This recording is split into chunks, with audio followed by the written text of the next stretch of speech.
Hey everybody, I know it's been a while since I made a video, and sad day here at the shop.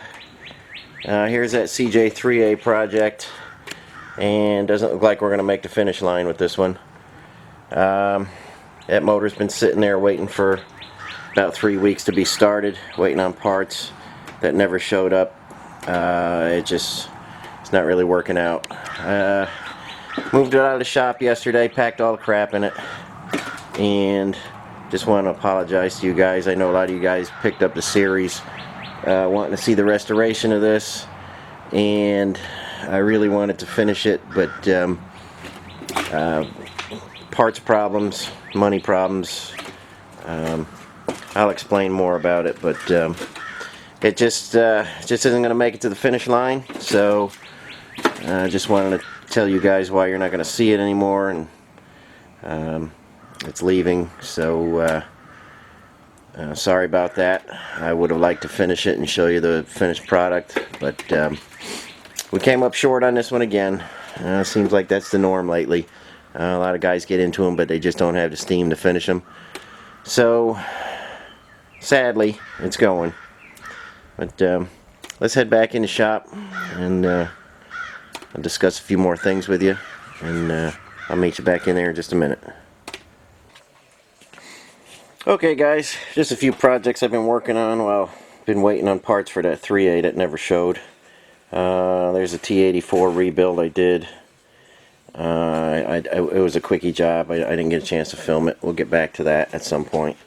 I've got a Monarch high-low pump disassembled, and I'll explain more about that if you guys got some sticky ones or they're not working. We're going to get into that a little bit further, but just wanted to show you a few things while we talk about that project. And you guys that have shops or work on other people's stuff, you know what I'm talking about. You know, you put thousands of hours into a project, and it's not bad when the customer gets involved. You know, they want to buy parts and this and that and the other thing, and that's fine. I kind of enjoy when a customer gets involved and they're involved with their restoration. But when the time comes, you know, when the parts stop showing up and the money stops showing up, it clogs the shop up. It just doesn't work. And I just want to say right out there, I'm not trying to badmouth anybody. I'm not trying to, you know, put anybody down or anything.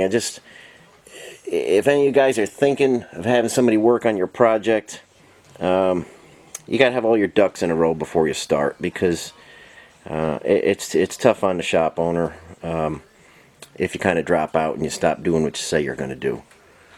So it's been a problem, and it's getting more and more. It's getting more and more like that lately. You know, it seems like I don't finish projects more than I finish them now. And I'm just kind of strolling around the shop here. I'll show you a few more things that's going on. I don't know if it's just the times or what's happening. Let me take you over to the bench here.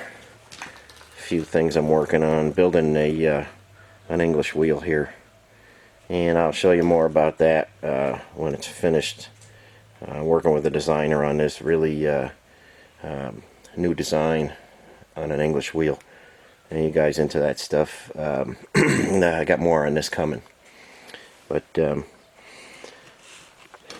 I kind of just all over the place today. You know, talking about different things. But if any of you guys are out there and you're thinking, hey, I want to put a project together, I want to have somebody work on it, just make sure you have the desire to do it, and make sure you say, if you say you're going to bring some parts, you know, bring them. And don't hold up a project. Like I say on that 3A, I was waiting, you know, 3 weeks for parts just to start that engine. And at that time, we're getting close. I was predicting a March finish date for that, and we blew almost a month just waiting on little pieces that I could have bought. But you know, sometimes customers want to buy their own parts for reasons, I don't know. I think they think they're going to get screwed if somebody else buys them, but I don't really know. But you know, after a certain amount of time, nothing going on. You know, the request for some cash went unanswered. It's hard to keep going on a project when somebody drops out on it, you know.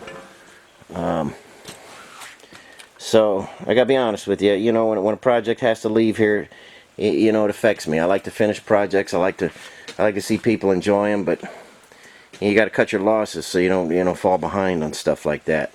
Yeah, we're over at the lathe here. There's some of my English wheel anvils that I got to turn down.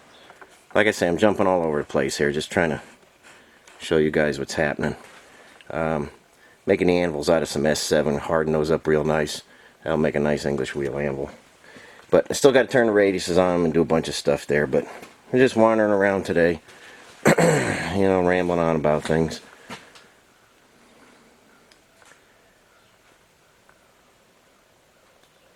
So, like I say, when you're going to do a project, and that's probably going to be the last project, full restoration I do for a customer. I'll keep working on them for myself, but I'm so aggravated and fed up with customers right now.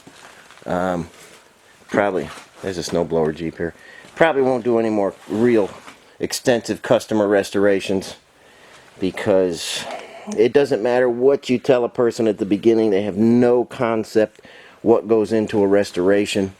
The amount of hours you spend on it, you know, you put your damn soul into a restoration, and you get no respect, and nobody really cares. And it's really getting to be a pain.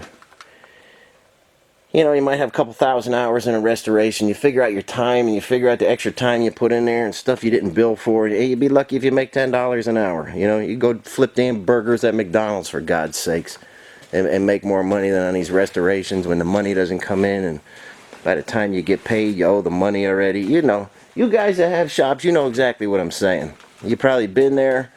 You've probably finished projects. You've probably thrown projects out. You know what I'm saying. It's just, you know, it's a pain in the ass. But, you know, like I say, and I told the customer, no hard feelings. You know, just get your crap out of here. I got to move on to different projects. You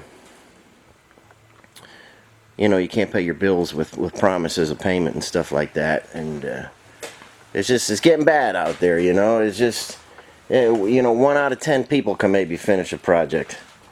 I got some wheels here. I got to get these painted for a friend of mine. I got to clean them up, sandblast and paint them up. But I've got the 3A in the paint area right now, so I'll let it sit for a couple weeks. You know, hopefully it doesn't have to go out in the weather. But I gave him a couple weeks to come get his stuff, and after that I'm gonna have to get back to using that booth. So be a shame to see that thing out in the rain. But at this point, you know, you got to survive. You got to keep going. Got to keep up with things. Got to keep up with bills and stuff like that. So I got to pull another project in here, and I've got a potential of a couple quick projects. Like I say, I'm not too happy about building and doing complete restorations, because, like I say, you could tattoo the price on the person's forehead, and they could look at it in the mirror every day, and then they'll still complain that it's costing too much, even when they know what it is. So, like I say, I'm just wandering around today. Appreciate you listening to my rant. And like I say, it affects you, you know. You work and you work and you work. Getting that restoration to where it is, getting that restoration almost ready for paint, ready to fire up. You know, that's a year of my life, for God's sakes. And, you know, it just isn't going to get finished. And that really gets to me, you know. It just gets to me. And people are changing, and there's getting to be a big gap between the people that have and the people that don't, you know. And people that have, they got to pay for stuff. And people like me, I don't have a whole lot of cash, but I could build anything that you could imagine, anything you could dream up, I could build it. So, you know something, you could take your money and stuff, all you wealthy folks, folks that got the money, folks that think you want a restoration and you crap out on me. You take your money and suck it, you know. Just, just so tired of stuff like this. Any other shops out there know exactly what I'm saying? Shoot me a comment. Let me know what you think. Let me know how many times you've been through this. And you could bet this is going to be my last time. This is this is absolutely it for me. Just don't have it in me anymore to start projects and not see them through. You know, it's a long road, and if you don't understand what's involved, don't even call me up. Don't even contact me. And not trying to scare anybody away, but you know, like I say, it affects you. You know, it really affects you when you load up somebody's parts and crap and a year's worth of your work, and you stuff it into a storage container, and it just it affects you. You know what I'm saying? Anyway, thanks for listening to the rant. Like I say, I'm on to some things here. We'll keep going on that snowblower Jeep. That's what that Monarch pump is for. This motor is ready to be fired up, and we'll do that soon. I just got to do a little more plumbing for the cooling system. Let me take you in here. I got the starter ready to go. It's in there. I got to put the pump on here. Radiators in, shrouds in. It's hard to see. The lights are kind of dim over here. A little more plumbing. Put a battery to it. Fire it off and continue on. The body's haven't showed you the body yet, but it's real close to being finished. We'll get that on there and start fiddling around with the snowblower apparatus. So, like I say, I've been all over the place, but you know, hang in there. I'm going to pull myself together, get some more videos going, and we'll talk more about the things I got over here on the bench, the T84. Sorry guys, I know a bunch of guys wanted to see that, but that was a quickie job. Had to get that done. We'll jump further into this pump here. These are on a lot of Jeeps out there, snow plows and whatnot. But this one was working. It was just it was filthy inside, and you know, these are actually adjustable pulleys here, and sometimes they're a bear to get apart. But we'll talk more about that in the next video. I appreciate everybody hanging in there with me, and if you like the video, which a lot of you probably don't, you know, hit the like button, subscribe to the channel. Things will get better, you know, trust me. Just hit a little bump in the road with this restoration going sour, but you know, feel free to subscribe to the channel. There's good stuff coming, and I'll catch you on the next video. Thanks for listening.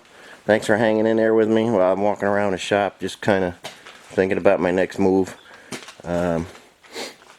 Okay, thanks for watching. I'll catch you again.